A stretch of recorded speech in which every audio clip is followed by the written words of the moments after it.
आज हम देख रहे हैं के हैब्बार। इससे पहले मैंने कई वीडियो डाले हैं थर्ड ईयर बीए के लिए। तो आज हमारा टॉपिक है के हैब्बार। इनका ब्रीफ इंट्रोडक्शन देख लेते हैं। पूरा नाम इनका क्या है? के हैब्बार का कांटीगेरी कृष्णा हैब्बार। जन्म इनका 15 जून 1911 में हुआ था। जन्मभूमि है उडुपी, कर्नाटक। आज़ादी पूर्व, जहाँ पर उडुपी यहाँ पर है नाम इसका। मृत्यु 26 मार्च 1996 में। मृत्यु स्थान मुंबई, महाराष्ट्र में हुआ है। पत्नी सुशीला हैब्बार। संतान 3 है। कर्मभूमि इनकी भारत रही है और कर्म क्षेत्र मूर्तिकला रहा है। ये मूर्तिकार के लिए प्रसिद्ध रहे हैं और भारतीय नागरिक रहे हैं। इनको नागरिकता भारतीय मिली है।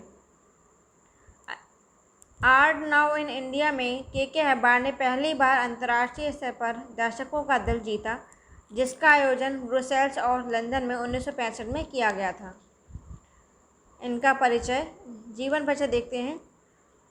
कांटीगेरी कृष्णा हैब्बार का जीवन परिचय प्रसिद्ध भारतीय कलाकार थे। उन्हें मुख्य रूप से उनकी कलाकृतियों के लिए जाना जाता है। के हैब्बार अधिकांशतः भारत विषय कलाकृति ही बनाया करते थे, यानी कि भारतीय विषयों पर आधारित कलाकृतियाँ बनाते थे। भारत सरकार ने उन्हें पद्मश्री से सन 1961 में सम्मानित किया था।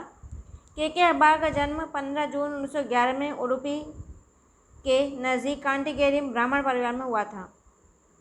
बचपन से ही उनका रुझान कला की ओर था, क्योंकि उनके पिता सामयिक मूर्तिकार थे जो गणेश की मूर्तियाँ बनाते थे। एक कलात्मक पारिवारिक पृष्ठभूमि से होने के नाते के हैब्बार ने कला की पढ़ाई की और सन 1940-45 के बीच जे स्कूल ऑफ आर्ट, मुंबई में औपचारिक अध्ययन किया। बाद में उन्होंने पेरिस में अकादमी जूलियन में भी कला का अध्ययन किया था। अब इनका करियर देखते हैं। के हैब्बार ने आरंभ में लगातार मालाबार और तुलुनाडु के सतत क्षेत्रों का चित्रण किया है। बाद में उन्होंने अन्य विषयों के साथ प्रयोग करना शुरू किया। उनकी कला पॉल गॉगविन और अमृता शेरगिल से प्रभावित थी। आर्ट नाउ इन इंडिया में उन्होंने पहली बार अंतर्राष्ट्रीय स्तर पर दर्शकों का दिल जीता था, जिसका आयोजन ब्रुसेल्स और लंदन में 1965 में किया गया था। उनकी कलाकृतियों को आज भारतीय कला इतिहास में अत्यधिक प्रभावशाली माना जाता है। के हैब्बार ने विभिन्न अंतर्राष्ट्रीय कला प्रदर्शनियों में भी भाग लिया है, जैसे Venice Biennale, Sao Paulo art biennial, साथ ही साथ टोक्यो बाई एनियल। इनको पुरस्कार और सम्मान कौन से मिले हैं देख लेते हैं। पद्मश्री 1961 में मिला है। पद्म भूषण 1989। बॉम्बे आर्ट सोसाइटी पुरस्कार मिला है। बम्बई राज पुरस्कार मिला है। ललित कला अकादमी पुरस्कार 1976 में मिला है। वर्णा शिल्पी के वेंकटप्पा पुरस्कार। सोवियत लैंड नेहरू पुरस्कार मिला है academy of fine art Kolkata से, और मैसूर विश्वविद्यालय से डॉक्टरेट की मानद उपाधि भी इन्हें प्राप्त हुई है। अब इनके पेंटिंग्स को देखते हैं। इस पेंटिंग में इसका जो टाइटल है एन इंडियन बाज़ार, यानी कि भारतीय जो बाज़ार है उसको दिखाएगा, उसका दृश्य दिखाया है। और ये जो चित्र है ये गवर्नमेंट डिप्लोमा एग्जामिनेशन में इन्होंने बनाया था 1938 में। इसमें इन्होंने हल्की और गहरी पृष्ठभूमि बहुत अच्छा दिखाया है। पृष्ठभूमि में यानी कि अग्रभूमि में तो आकृतियों को दिखाया और पृष्ठभूमि में बहुत हल्के रंगों को प्रयोग करके इन्होंने पृष्ठभूमि दिखाई है। और छाया प्रकाश बहुत सुंदर है, यहाँ पर रंगों का बहुत सुंदर प्रयोग है। गहरे रंग बहुत सुंदरता से लगाए हैं और संयोजन बहुत अच्छा है। नेक्स्ट हम चित्र देखते हैं। Indian miniature painting. ये भारतीय मिनिएचर पेंटिंग है जो यहाँ पर ब्लैक एंड वाइट में लगाई गई है।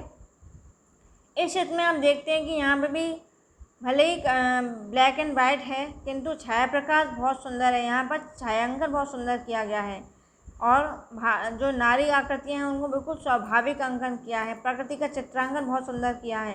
रेखाएँ बहुत लयात्मक हैं।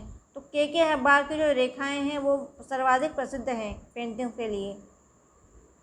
अब नेक्स्ट हम देखते हैं यहाँ पर हिल स्टेशन, जो इन्होंने 1931 में बनाया है। इस चित्र में भी आप देखें तो यहाँ पर ज्योमेट्रिकल पैटर्न यूज़ किया है, जैसे कि पहिए में आप ज्यामितीय आकार देख सकते हैं, घर में ज्यामितीय आकार देख सकते हैं, किंतु ये भी जो चित्र है वो ब्लैक एंड वाइट में ही है। और यहाँ पर आगे जो ये 3 लेडीज़ बैठी हैं, ऐसा लगता है कि लेडीज़ हैं या मानव आकृतियाँ हैं, उनको भी बहुत अच्छा दिखाया है यहाँ पर चित्रों में। और उनको एक व्हील चेयर भी दिखाई है, जैसे कि हो सकता है कि ये कोई अपंग हो, उनको भी दिखाया है। तो यहाँ पर उन्होंने बिल्कुल सजीव चित्रांकन किया, किंतु इनकी जो शैली है वो अमूर्त शैली है।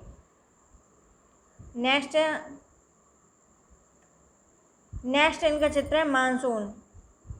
ये ऑयल ऑन कैनवास पे बनाया गया है 1964 में। इसका आकार आप देख रहे हैं 56 इंटू 29 सेंटीमीटर इसका आकार है।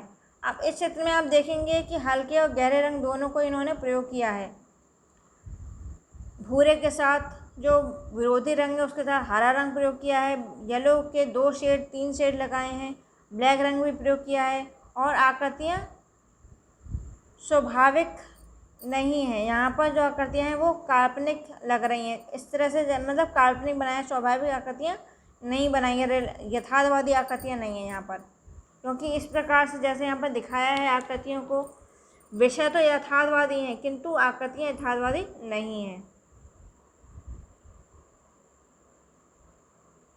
तो यहाँ पर हमारा ठीक है बात का हम ये विषय यहाँ पर समाप्त होता है।